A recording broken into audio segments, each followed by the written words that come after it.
थांब. सगळं तसंच ऐकायला. मग कर बंद.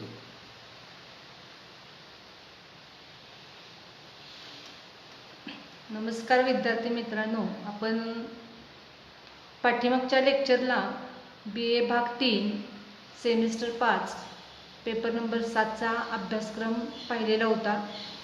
एकूण 4 प्रकरणं आणि 4 प्रकरणामध्ये असणारे जे घटक आहेत ते आपण पाहिलेले होते. आज आपण प्रकरण 1 मधला जो पहिला घटक आहे ए पॉइंट तो आज आपण पाहणार आहोत.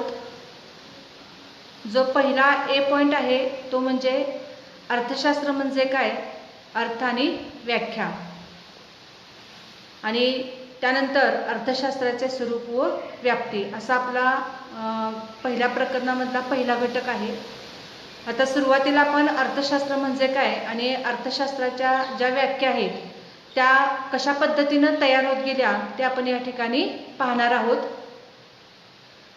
अर्थशास्त्र हा सुरुवातीच्या काळात अभ्यासाचा स्वतंत्र विषय नव्हता. म्हणजेच अर्थशास्त्र हे स्वतंत्र शास्त्र म्हणून अभ्यासले जात नव्हते, तर राज्यशास्त्राचा एक भाग म्हणून अर्थशास्त्राचा अभ्यास केला जात होता.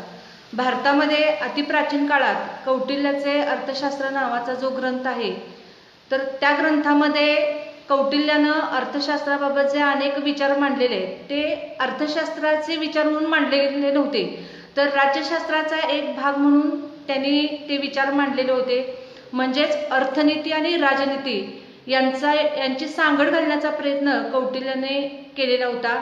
कौटिल्याच्या विचारांचं जे एकत्रीकरण आहे ते म्हणजेच कौटिल्याचे अर्थशास्त्र होय. कौटिल्याचे अर्थशास्त्र हा भारतातला अर्थशास्त्राचा प्राचीन ग्रंथ आहे आणि म्हणून कौटिल्याला भारतीय अर्थशास्त्राचा जनक असं म्हटलं जातं. 1776 मध्ये ॲडम स्मिथ या अर्थशास्त्रज्ञाने सर्वप्रथम अर्थशास्त्र ही अभ्यासाची नवीन शाखा उदयास आणली. 1776 मध्ये ॲडम स्मिथने वेल्थ ऑफ नेशन म्हणजेच राष्ट्राची संपत्ती नावाचा ग्रंथ लिहिला आणि या ग्रंथामध्ये स्मिथने अर्थशास्त्र म्हणजे काय इथपासून सुरुवात केली आणि म्हणून ॲडम स्मिथला अर्थशास्त्राचा जनक असं म्हटलं जातं. आता या ठिकाणी 2 मुद्दे लक्षामध्ये ठेवायचे की आर्य चाणक्य म्हणजेच कौटिल्य हा भारतीय अर्थशास्त्राचा जनक मानला जातो, तर ॲडम स्मिथ हा म्हणजे जनरली ॲडम स्मिथ हा अर्थशास्त्राचा जनक मानला जातो. तर या पद्धतीनं ॲडम स्मिथनं अर्थशास्त्र ही अभ्यासाची स्वतंत्र शाखा उदयास आणली आणि त्या शाखेचा हळूहळू विकास घडवून आणला. आता स्मिथनं संपत्तीचे अर्थशास्त्र या ग्रंथामध्ये अर्थशास्त्राची पद्धतशीर व्याख्या देण्याचा प्रयत्न केलेला आहे. स्मिथनं अर्थशास्त्राची जी व्याख्या केली ती कशा पद्धतीने केलेली होती, तर स्मिथच्या मते संपत्तीचा अभ्यास करणारे शास्त्र म्हणजे अर्थशास्त्र होय. म्हणजे स्मिथनं फक्त संपत्तीचा अभ्यास अर्थशास्त्रामध्ये केला जातो असं सांगण्याचा प्रयत्न केलेला आहे. अर्थशास्त्राची जर जनरल व्याख्या आपण बघितली तर अर्थ याचा अर्थ पैसा आणि पैशाचा अभ्यास करणारे शास्त्र म्हणजे अर्थशास्त्र होय अशी अर्थशास्त्राची सर्वसाधारणपणे सर्वसामान्य व्याख्या केली जाते. म्हणजे स्मिथच्या अर्थशास्त्राच्या व्याख्येशी ही मिळती जुळती असणारी व्याख्या आहे असं आपल्याला म्हणायला हरकत नाही. स्मिथनं अर्थशास्त्राची जी व्याख्या केलेली होती ती दीर्घकाळ सगळीकडे गृहीत धरण्यात आलेली होती. कालांतरानं स्मिथच्या व्याख्येवरती अनेक टीकाकारांनी टीका केल्या आणि त्यानंतर अर्थशास्त्राची दुसरी व्याख्या तयार करण्यात आली आणि ती व्याख्या म्हणजेच डॉक्टर मार्शलनी केलेली व्याख्या. आता डॉक्टर मार्शलनी जी व्याख्या केलेली होती ती कुठली केलेली होती, तर मानवी जीवनाच्या सामान्य व्यवहाराचे अभ्यास करणारे शास्त्र म्हणजे अर्थशास्त्र होय. सर्वसामान्यपणे मानवी जीवनामध्ये अनेक प्रकारचे व्यवहार होत असतात आणि त्या व्यवहारांचा अभ्यास करणारे शास्त्र म्हणजे अर्थशास्त्र होय अशी डॉक्टर मार्शलनी व्याख्या केली होती. परंतु कालांतरानं मार्शलच्या व्याख्येवरती सुद्धा अनेक प्रकारच्या टीका करण्यात आल्या, कारण टीकाकारांच्या मते अर्थशास्त्रामध्ये मानवी जीवनातील सर्व व्यवहारांचा अभ्यास केला जात नाही, तर जे व्यवहार आर्थिक आहेत किंवा जे व्यवहार संपत्तीशी म्हणजेच पैशाशी संबंधित आहेत फक्त अशाच व्यवहारांचा अभ्यास अर्थशास्त्रामध्ये केला जातो आणि म्हणून टीकाकारांनी मार्शलची व्याख्या चुकीची ठरवण्याचा प्रयत्न केला आणि त्यामुळे अर्थशास्त्राची जी दुसरी सर्वसामान्य व्याख्या तयार झाली की मगाशी आपण बघितले की पैशाचा अभ्यास करणारे शास्त्र म्हणजे अर्थशास्त्र होय. ही अर्थशास्त्राची जशी एक जनरल व्याख्या तयार झालेली आहे तशी अर्थशास्त्राची दुसरी एक व्याख्या तयार झाली ती म्हणजे मानवाच्या आर्थिक व्यवहारांचा अभ्यास करणारे शास्त्र म्हणजे अर्थशास्त्र होय. तर या पद्धतीनं मार्शलच्या व्याख्येवरती टीका झाल्या आणि कालांतरानं अर्थशास्त्राची पुढची व्याख्या तयार झाली आणि ती म्हणजे प्राध्यापक पिगूंनी केलेली अर्थशास्त्राची व्याख्या. आता प्राध्यापक पिगूंनी अर्थशास्त्राची कोणती व्याख्या केलेली होती तर पिगूंच्या मते मानवाच्या भौतिक कल्याणाचा अभ्यास करणारे शास्त्र म्हणजे अर्थशास्त्र होय. आता भौतिक कल्याणामध्ये पिगूंनी दोन गोष्टी अभिप्रेत धरलेल्या होत्या, मानवाचे आर्थिक कल्याण आणि मानवाचे सामाजिक कल्याण. या दोन्ही कल्याणांना एकत्रितपणे पिगूंनी भौतिक कल्याण हा शब्द वापरलेला होता. म्हणजे पिगूंनी मानवाच्या कल्याणाचा अभ्यास अर्थशास्त्रामध्ये झाला पाहिजे असं सांगितलं आणि त्या पद्धतीनं भौतिक कल्याणाचा अभ्यास या गोष्टींवरती पिगूंनी आपल्या व्याख्येमध्ये भर दिलेला होता. परंतु कालांतरानं पिगूंच्या व्याख्येवरती सुद्धा टीका करण्यात आल्या, कारण टीकाकारांच्या मते मानवाचे भौतिक कल्याण हे फक्त संपत्तीशी निगडीत नाही. म्हणजेच मानवाला पैसा भरपूर मिळाला म्हणजे त्याचं भौतिक कल्याण होतच असं नाही, कारण त्याला खूप पैसा मिळाला म्हणजे त्याचं खूप समाधान होतं, त्याचं खूप कल्याण होतं. ही गोष्ट टीकाकारांना मान्य नव्हती. या ठिकाणी एक उदाहरण असं सांगितलं जातं की किंवा एक काल्पनिक कथा याच्या पाठीमागं सांगितली जाते की मिडास नावाचा एक राजा होता आणि त्या राजाकडे भरपूर संपत्ती होती, परंतु तरी तो समाधानी नव्हता किंवा तो सुखी नव्हता. त्याला सतत वाटायचं की आपल्या खजिन्यामध्ये अजूनही संपत्ती असली पाहिजे, अजूनही संपत्ती असली पाहिजे. आणि म्हणून मिडास राजानं ठरवलं की काय नाही, आपण दूरवरती घनदाट अरण्यामध्ये जाऊन एका निवांत ठिकाणी म्हणजे जायचं आणि आपण त्या ठिकाणी तपश्चर्या करून आपण देवाला प्रसन्न करून घेऊन आपण अधिक संपत्ती मिळवण्याचा प्रयत्न करूया. आणि या पद्धतीने विचार करून मिडास राजा दूरवरती जंगलात गेला आणि घोर अशा अरण्यात त्यानं तपश्चर्या सुरू केली. तपश्चर्या केल्यानंतर देव त्याला प्रसन्न झाला आणि देवानं त्याला वर मागण्यासाठी सांगितलं. मिडास राजाला देवानं वर मागायला सांगितल्यानंतर मिडास राजानं कुठला वर मागितला तर देवा मला असा वर दे की मी ज्या ज्या वस्तूला हात लावेन त्या त्या वस्तूचं सोनं झालं पाहिजे. आणि या पद्धतीनं मिडास राजानं हा जो वर मागितलेला होता तो वर देवानं त्याला देऊन टाकला. म्हणजे देव त्याला प्रसन्न झाला आणि त्याला सांगितलं की तुझी जी इच्छा आहे ती पूर्ण होईल. हे सगळं झाल्यानंतर मिडास राजा परत आपल्या राजधानीकडे निघाला आणि तो जंगलामधून परत येत असताना जंगलामध्ये वाटे त्याला ठिकठिकाणी फुलांनी फळांनी भरलेली झाडं ही पाहायला मिळाली. आणि मग मिडास राजाच्या सहज मनामध्ये आलं की देवानं आपल्याला जो वर दिलेला आहे तो खरा आहे का खोटा आहे आपण तपासून पाहूया, म्हणजे त्याची आपण पडताळणी करूया. आणि त्या पद्धतीनं मिडास राजानं काय केलं तर फळांनी भरलेलं जे झाड होतं त्या झाडाला त्यानं हात लावला. आणि आश्चर्याची गोष्ट अशी की ते झाडाची पानं आणि झाडावरती असणारी जी फळं होती ती सगळी सोन्याची झाली. राजाला खूप आनंद झाला. त्यानंतर त्यानं फुलांच्या झाडाला हात लावला तर फुलंही सोन्याची झाली, झाड सोन्याचं झालं.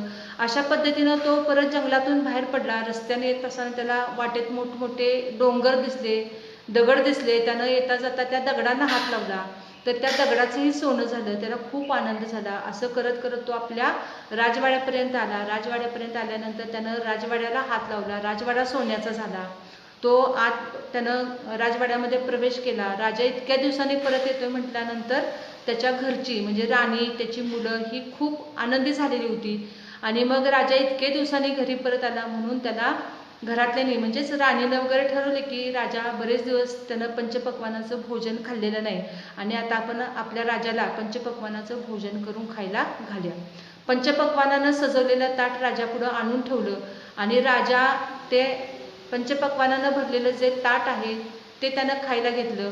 आणि परत राजानं त्या ताटाला हात लावला. ताट सोन्याचं झालं. राजानं ज्या ज्या पदार्थांना हात लावला ते सगळे पदार्थ सोन्याचे झाले. त्यानंतर राजानं राणी आणि मुलं ह्यांना स्पर्श केला तर तीही सोन्याची झाली. या ठिकाणी थोडासा जर म्हणजे हा जर भाग गमतीशीर भाग जर आपण बाजूला ठेवला तर आपल्या असं लक्षामध्ये येईल की राजाला जो देवानं वर दिलेला होता की तू ज्या ज्या गोष्टींना हात लावशील त्या सगळ्या गोष्टींचं सोनं होईल. आता राजाला भरपूर संपत्ती मिळाली कारण त्यानं जिथं जिथं स्पर्श केलेला होता त्या सगळ्या गोष्टींचं सोन्यामध्ये रूपांतर झालेलं होतं. या ठिकाणी आपल्याला असं दिसून येईल की हे सगळं मिळाल्यानंतर खरंच राजा समाधानी झाला का, राजा खरंच सुखी झाला का. म्हणजे राजा पुढं आज भरपूर पैसा होता, भरपूर संपत्ती होती, भरपूर सोनं होतं, पण राजाला मानसिक समाधान मिळालं का, तर राजाला मानसिक समाधान मिळालं नाही. कारण समोर जेवणाचं ताट होतं पण राजाला ते खाता येत नव्हतं. समोर राजाची राणी आणि मुलं होती परंतु तो त्यांच्याशी बोलू शकत नव्हता, संवाद साधू शकत नव्हता. म्हणजे या पद्धतीनं थोडक्यात त्या ठिकाणी आपल्याला त्याचा अर्थ असा घ्यायचा आहे की पिगुनी जी व्याख्या केलेली होती की मानवाच्या भौतिक कल्याणाचा अभ्यास करणारे शास्त्र म्हणजे अर्थशास्त्र होय. तर भौतिक कल्याण मानवाचं साध्य झालं पाहिजे याचाच अर्थ फक्त संपत्ती मिळाली म्हणजे मानवाचं भौतिक कल्याण होऊ शकत नाही. आता हे सांगण्याचा प्रयत्न पिगूने केलेला होता परंतु पिगूच्या व्याख्येवरती सुद्धा कालांतरानं टीका करण्यात आली.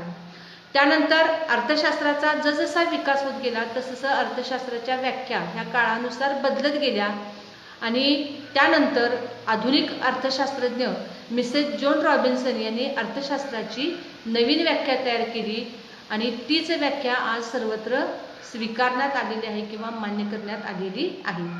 आता जॉन रॉबिन्सनने कोणती व्याख्या केलेली होती, तर रॉबिन्सनने जी व्याख्या केली ती अशी होती की मानवाच्या गरजा ह्या कशा असतात तर अमर्याद असतात आणि त्या अनुषंगानं रॉबिन्सनने जी व्याख्या केली ती म्हणजे अशी होती की अमर्याद गरजा, मर्यादित साधने आणि साधनांचे पर्यायी उपयोग यांचा मेळ घालण्याच्या क्रियेचा अभ्यास करणारे शास्त्र म्हणजे अर्थशास्त्र होय. बघा मित्रांनो, आपल्या ज्या दैनंदिन गरजा आहेत त्या कशा आहेत, अमर्याद आहेत, त्या कधीही न संपणाऱ्या आहेत किंवा त्यांची मोजदाद करणं अवघड आहे. ज्याप्रमाणे आकाशातले चंद्रतारे मोजता येत नाहीत त्याप्रमाणे आपल्या गरजा कधीही मोजता येत नाहीत आणि शिवाय त्या कधीही पूर्ण न होणारे असतात. एक गरज पूर्ण झाली की आपल्यापुढे दुसरी गरज उभी राहते, दुसरी गरज पूर्ण झाली की आपल्यापुढे तिसरी गरज निर्माण होत असते. याचाच अर्थ सकाळी उठल्यापासून संध्याकाळी झोपेपर्यंत आपल्याला असंख्य गरजा निर्माण होत असतात आपल्यापुढे आणि त्या गरजांची पूर्तता करणं आपल्याला अवघड जातं. कारण आपल्यापुढे निर्माण होणाऱ्या ज्या असंख्य गरजा आहेत त्या गरजा पूर्ण करण्याचं जे साधन आहे ते एकमेव साधन आहे ते म्हणजे पैसा. म्हणजे अमर्याद गरजा मर्यादित साधनाच्या म्हणजेच मर्यादित पैशाच्या सहाय्याने आपल्याला पूर्ण करता येत नाहीत आणि शिवाय पैसा हे साधन कसं आहे की त्याला अनेक पर्याय आहेत. म्हणजे पैसा फक्त आपण एकाच गरजेसाठी किंवा कोणत्याही एकाच कारणासाठी आपण वापरू शकत नाही, तर त्या पैशाच्या सहाय्याने आपल्याला आपल्या असंख्य गरजा पूर्ण कराव्या लागतात आणि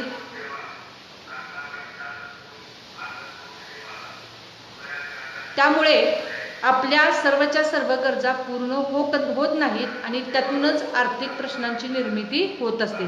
म्हणून रॉबिन्सनच्या मते अमर्याद गरजा, मर्यादित साधने आणि साधनांचे पर्यायी उपयोग यांचा मेळ घालण्याच्या क्रियेचा अभ्यास करणारे शास्त्र म्हणजे अर्थशास्त्र होय. अशा पद्धतीनं अर्थशास्त्राची सुरुवात ही अलीकडील काळात म्हणजे खूप उशिरा झालेली आहे.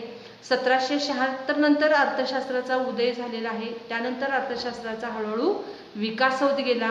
अर्थशास्त्राचा जसजसा विकास होत गेला तसतशा अर्थशास्त्राच्या काळानुसार व्याख्या बदलत गेलेल्या आहेत. आपण पाहिल्याप्रमाणे स्मिथची व्याख्या, त्यानंतर मार्शलची व्याख्या, त्यानंतर पिगुनी तयार केलेली व्याख्या आणि शेवटी मिसेस जॉन रॉबिन्सननी तयार केलेली व्याख्या, या पद्धतीनं अर्थशास्त्र म्हणजे काय आणि अर्थशास्त्राच्या वेगवेगळ्या व्याख्या कशा पद्धतीनं तयार झालेल्या आहेत हा भाग आपण या ठिकाणी पाहिलेला आहे. त्यानंतर ह्या पहिल्या घटकामध्ये दुसरा जो भाग आहे तो कुठला आहे तर अर्थशास्त्राचे स्वरूप, नेचर ऑफ इकॉनॉमिक्स. आता अर्थशास्त्राचं नेमकं स्वरूप काय आहे तर हे पाहत असताना आपल्याला या ठिकाणी एकूण 3 मुद्द्यांचा विचार करायचा आहे. म्हणजे अर्थशास्त्राचं नेमकं स्वरूप कसं आहे तर ह्याच्यामध्ये 3 भाग आहेत. त्यातला पहिला भाग काय आहे की अर्थशास्त्र हे शास्त्र आहे का. नंतर दुसरा भाग आहे तो म्हणजे अर्थशास्त्र हे कोणत्या प्रकारचे शास्त्र आहे. आणि तिसरा मुद्दा आहे तो म्हणजे अर्थशास्त्र ही कला आहे काय.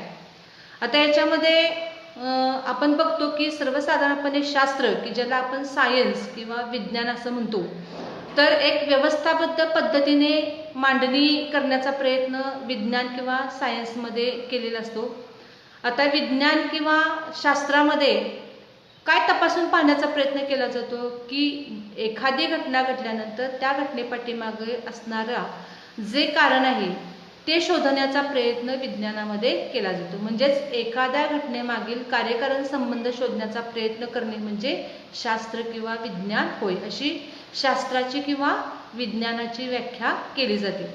आता शास्त्र किंवा विज्ञान म्हटलं की आपल्याला काही ठराविक विषय आपल्या पुढे येतात. ते म्हणजे जी नैसर्गिक शास्त्र आहेत, उदाहरणार्थ जीवशास्त्र, रसायनशास्त्र, भौतिकशास्त्र, हे जे शास्त्र आहेत किंवा हे जे विज्ञान आहे त्याला आपण काय म्हणतो, विज्ञान किंवा शास्त्र असं म्हणतो. परंतु ह्या सगळ्याचा समावेश कशामध्ये होत असतो तर नैसर्गिक शास्त्रामध्ये होत असतो. आता अर्थशास्त्र हे कुठल्या प्रकारचं शास्त्र आहे तर अर्थशास्त्र हे एक सामाजिक शास्त्र आहे असं म्हटलं जातं. कारण अर्थशास्त्र हे समाजाचा अभ्यास करते, समाजामध्ये राहणाऱ्या मानवाचा अभ्यास करते, म्हणून अर्थशास्त्र हे सामाजिक शास्त्र आहे. आता अर्थशास्त्र हे शास्त्र आहे का हा पुढचा महत्त्वाचा प्रश्न निर्माण होतो. तर विज्ञानाच्या कसोटीवरती जर अर्थशास्त्राला तपासून पाहिलं तर अर्थशास्त्र हे सुद्धा एक शास्त्र आहे.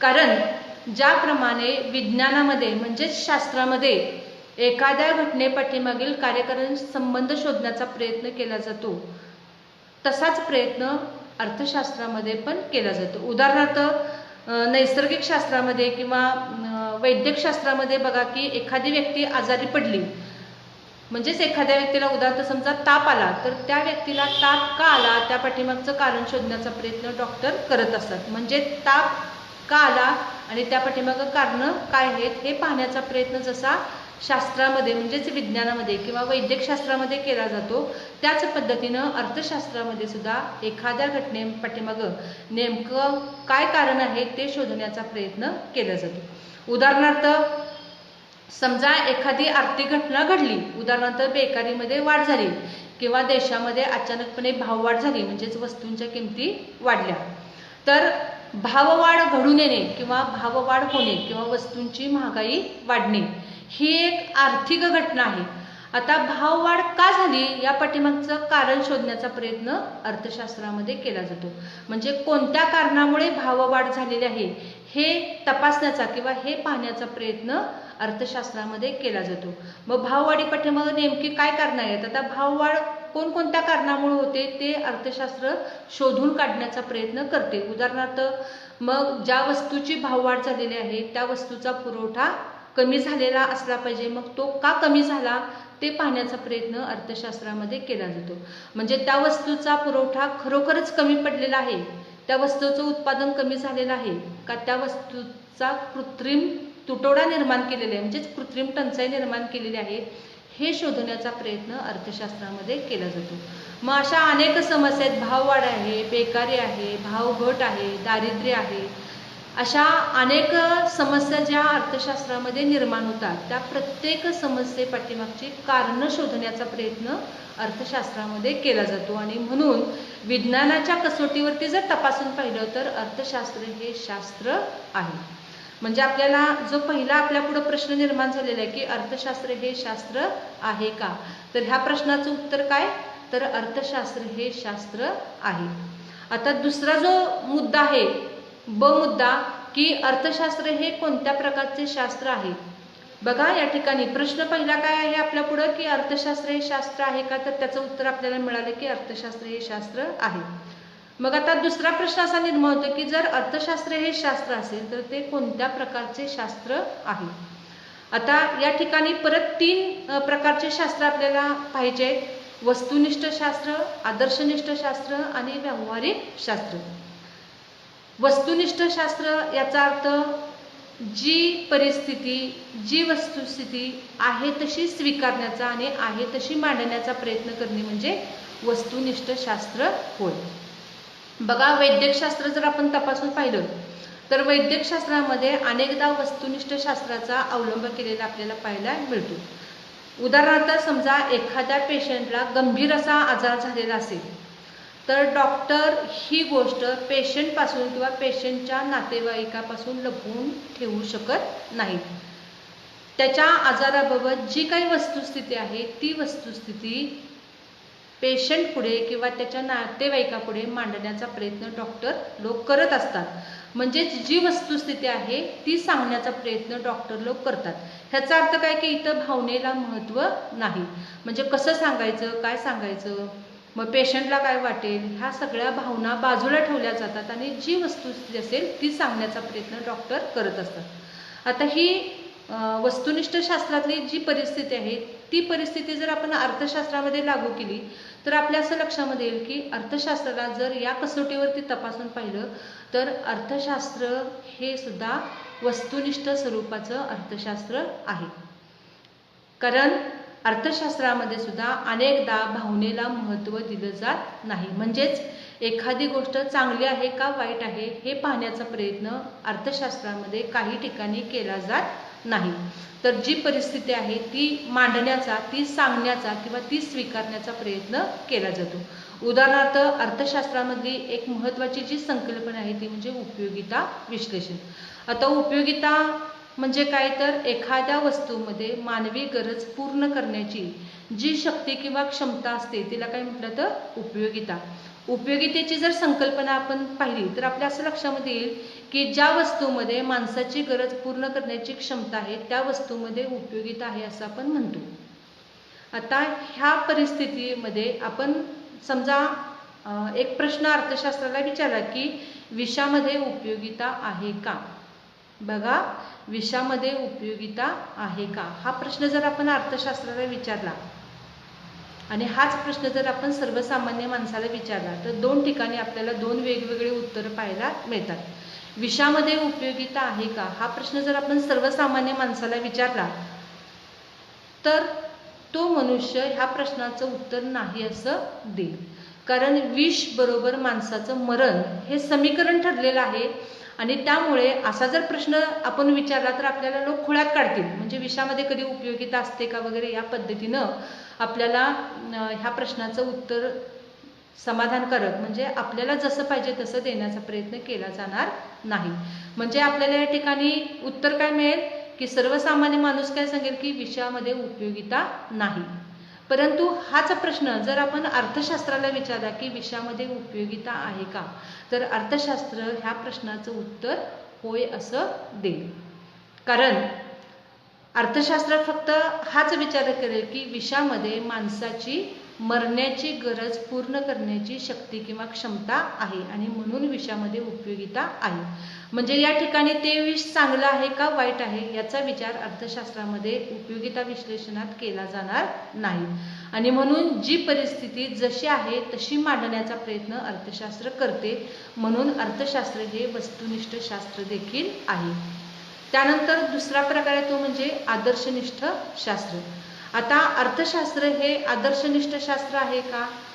आदर्शनिष्ठ शास्त्र ह्याचा अर्थ आदर्शनिष्ठ शास्त्रामध्ये नेमकी परिस्थिती काय आहे याच्यापेक्षा ती कशी असावी हे सांगण्याचा प्रयत्न केला जातो.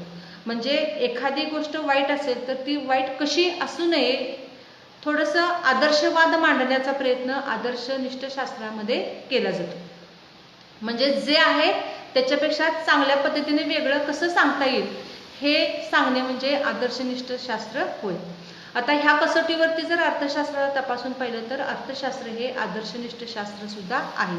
कारण अर्थशास्त्रामध्ये बेकारी, भाववाढ ह्या ज्या समस्या आहेत त्या फक्त समस्यांच्या कारणांचाच अभ्यास केला जात नाही तर अर्थशास्त्रामध्ये ह्या समस्यांचे दुष्परिणाम कोणकोणते होऊ शकतात याचाही विचार अर्थशास्त्रामध्ये केला जातो. उदाहरणार्थ वाढती लोकसंख्या आहे तर त्याचे कोणते दुष्परिणाम समाजावरती किंवा देशाच्या आर्थिक विकासावरती होऊ शकतात किंवा बेकारी असेल तर बेकारीचे दुष्परिणाम कोणते आहेत, किंवा भाववाढ असेल तर भाववाढीचे कोणते दुष्परिणाम आहेत, याचाही विचार शास्त्रामध्ये म्हणजेच केला जातो. आणि एवढंच नव्हे तर फक्त दुष्परिणामांचाच विचार करून अर्थशास्त्र थांबत नाही, तर त्यावरती कोणकोणत्या उपाययोजना आखता येतील याचाही विचार अर्थशास्त्रामध्ये केला जातो. म्हणून अर्थशास्त्र हे आदर्शनिष्ठ शास्त्र सुद्धा आहे. आणि तिसरा महत्त्वाचा मुद्दा आहे तो म्हणजे व्यावहारिक शास्त्र.